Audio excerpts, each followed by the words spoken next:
In this video we're going to take a look at adding fractions. So when we've got our fractions that have the same denominator, this is actually nice and easy. All we need to do is add the two numerators together. So in this example with 3/11, add 2/11, we just need to do this 3, add this 2, which gives us 5. And we keep our denominator the same, it stays as 11. And then for example if we had 1/9, add 7/9, again we just add our numerators, 1 add 7 gives us 8. And this denominator of 9 stays the same. This then gets a little bit more tricky when we change our denominators. We have two different denominators. So for example, if we're doing 2/5, add 1/2, so the easy mistake to make here is just adding the two numerators together, getting 3, adding the two denominators together and getting 10. That wouldn't give you the correct answer. What we need to do is turn these fractions into two fractions that have the same denominator, and to do that we find a common denominator.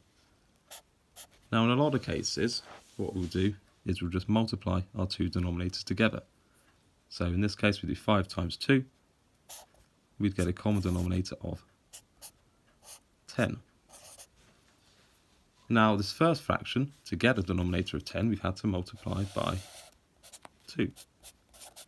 So we've multiplied by 2 on the bottom, we need to do the same on the top. We multiply by 2. So 2 times 2 gives us 4.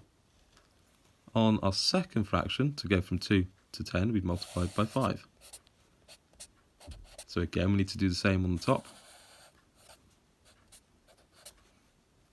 1 times 5 gives us 5.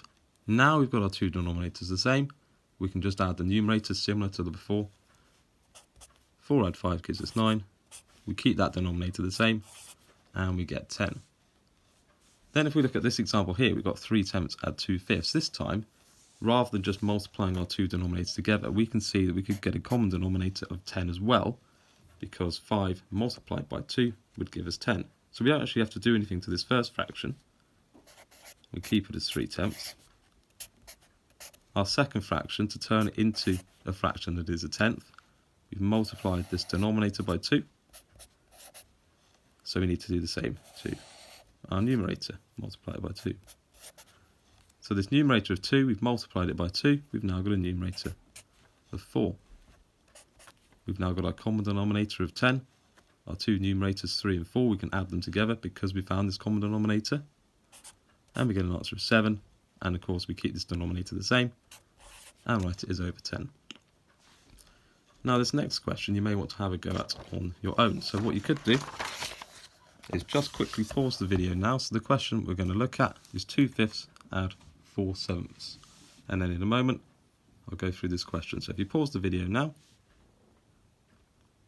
Okay, now if we go through this one then, so we've got our two denominators 5 and 7. We need to find our common denominator. So what we could do is multiply those two together, and we get a common denominator of 35.